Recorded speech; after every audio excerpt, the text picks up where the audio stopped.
සඳ පානේ තරු පාරේ ඇවිදින්න යන් එකොරෑනේ නොසිතූසේ දුක ශෝකේ හිමි වූවත් සංසාරේ ඇත්තමයි ඔබ මගේ ජීවිතේ බගේ පාලු නෑ මේ දිවියේ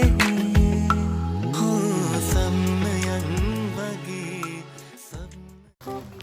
හායි කොහොමද ඉතින් ඔයාලට? ඔන්න අද උදේම මගේ ෂේන් ඕඩර් එක ආවා. මුලින්ම අපි බලලා ඉමු මොනවද තියෙන්නේ කියලා. ඔන්න ඉතින් මුලින්ම තියෙන්නේ අපේ සුදු මැණිකට දැම්ම ඇඳුමක්. බලමු ඒක කොහොමද කියලා. මේක නම් ගොඩක් ලස්සනට තිබුණා. ඉතින් මේකට උනේ යෙන් 700 ගාණක්. මට මතක විදිහට මම ස්ක්‍රීන්ෂොට් එකක් දාන්නම් මේ වීඩියෝ එකත් එක්ක. මේ තියෙන්නේ අපේ සුදු මැණිකටම දැම්ම ලෙගින්ස් ටිකක්. දැන් ඉතින් සීතල දවස්නේ. ඉතින් මේ ඇඳුම් කොච්චර තිබුණත් වැඩි වෙන්නේ නැහැ. ඉතින් මේ ලෙගින්ස් පහටම උනේ යෙන් 700 ගාණක්. හැබැයි මට ඔෆර් එකක් තිබුණ නිසා මේ තියෙන ගාණට වඩා පොඩ්ඩක් අඩුවෙන් තමයි හම්බ වුනේ. ඉතින් මෙතන පාට 5කින් තියෙනවා. මේ ගාණට ඇත්තටම ගොඩක් ලාභයි. මේක නම් ඉතින් මම දැම්මේ මගේ කිචන් එකට ඔය පොඩි ඩෙකොරේෂන් වැඩවලට තමයි. ඊළඟට තියෙනවා ලොකු පාර්සලයක්. අපි බලමු මේකේ මොනවද තියෙන්නේ කියලා.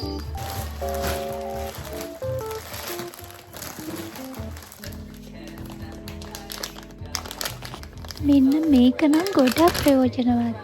මේක දැම්මේ අපේ බබාට කෑම දෙද්දී පළතුරු වගේ දේවල් දාලා දෙන්න. මේකට උනේ යෙන් 400 ගාණක් වගේ තමයි මට මතක.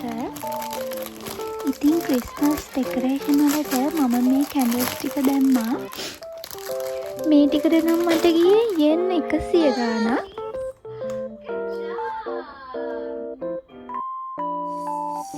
මෙන්න මේ ටිකත් පාරම වාසී. පාට 5න් අයිටම් 5ක් තිබුණා. මේ පහටම උනේ යෙන් 300 ගාණක්. ඉතින් කඩේකින් ගන්න හිටියනම් ගාන මීට වඩා වැඩි වෙනවා. ඇත්තටම ෂේන් එකේ නම් ගොඩක් ගාන අඩුයි. ඒ වගේම මේ ටික නම් ක්වොලිටි එකත් හොඳට තිබුණා. බබාලා ඉක්මනට ලොකු වෙනවානේ. ඉතින් මේ දේවල් ඉක්මනින්ම මදි වෙනවා. ඒ නිසා ඉතින් මේ වගේ ෂේන් එකෙන් දාලා පාවිච්චි කරන එක ඇත්තටම ගොඩක් හොඳයි. මේක නම් බබාට දාපු දෙයක් නෙවෙයි. මේක මමාට දාපු දෙයක්. ඉතින් හරි ලස්සනයි මේ එකත් හරිම කියුට්.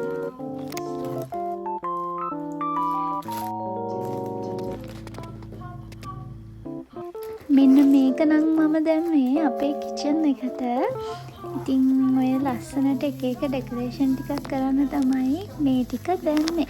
මේකත් ලොකු ගාණක් උනේ නෑ. මට මතක විදිහට 200 ගාණක් වගේ තමයි උනේ. බලන්නකෝ ඉතින් මේ හාපැංචි හරිම ලස්සනයි යන්නේ. එයා දැම්මේ අපේ චූටි බබාට.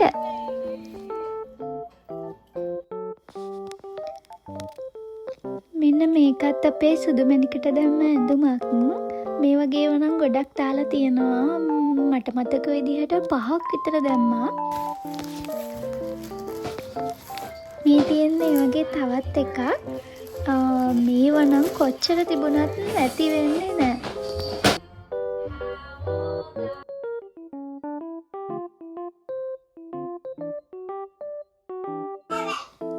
මේ තියෙන්නේ අපේ සුදු මැණිකගේ තවත් ඇඳුමක්.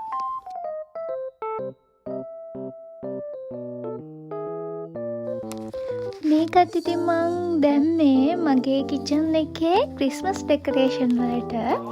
ඉතින් වීඩියෝ එකේ අවසානයේ මම පෙන්නන්නම් කොහොමද මම ඩෙකොරේට් කරගන්නේ කියලා.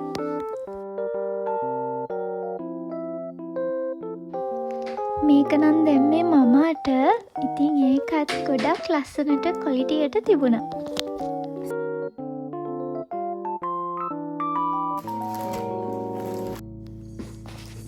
මෙන්න මේකත් මමාට දැම්ම තවත් එකක්.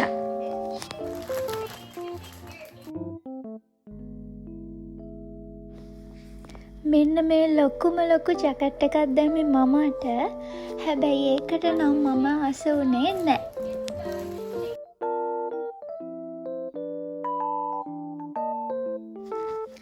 මේ ලෙගින් එකත් හිතුවට වඩා ලස්සනට තිබුණා.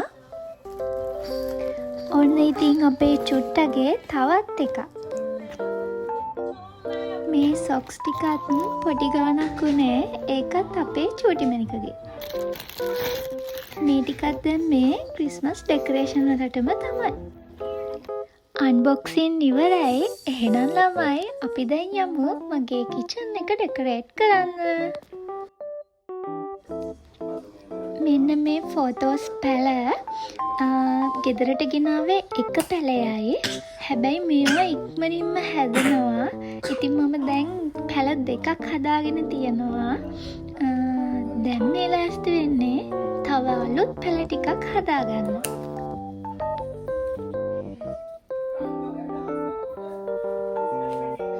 ඉතින් මම මේ පැල කලිනුත් හදාගත්තේ මේ විදිහට කපාගෙන මේ පැල ටික, පැල කියන්නේ කොළ ටික එකතු කරලා වතුර බෝල් එකකට දාලා තියෙනවා. එතකොට ටික දවසක් යද්දී ලස්සනට මුල් ඇදෙනවා.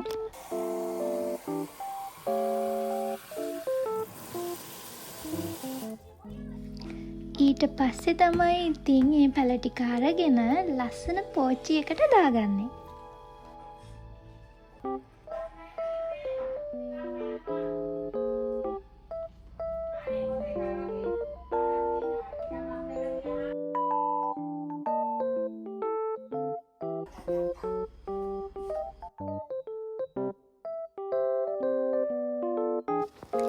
ඔන්න ඉතින් ක්‍රිස්මස් එක වෙනුවෙන් මම ටිකක් ඩෙකොරේට් කරගන්න හිතුවා. හැබැයි ඉතින් ලොකුවට කරේ නෑ. මේ වගේ පුංචි පුංචි දේවල් ටිකක් තියලා ඉතින් මගේ පුංචි කිචන් එක පොඩ්ඩක් ලස්සන කරගත්තා.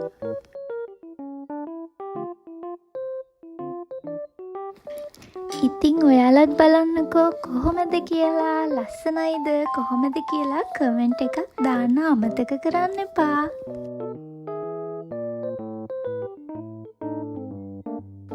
හැබැයි මගේ ඊළඟ vlog එක වෙද්දී මේ තියෙන තැන් ගොඩක් වෙනස් වෙන්නත් පුළුවන්, නොවෙන්නත් පුළුවන්.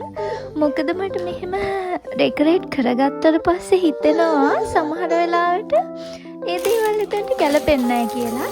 ඒ වෙලාවට ඉතින් ආයෙත් වෙනස් කරනවා. අලුතින් ගෙනාව මල් පොකුරත් ලස්සනට වාස් එකට දාගත්තා.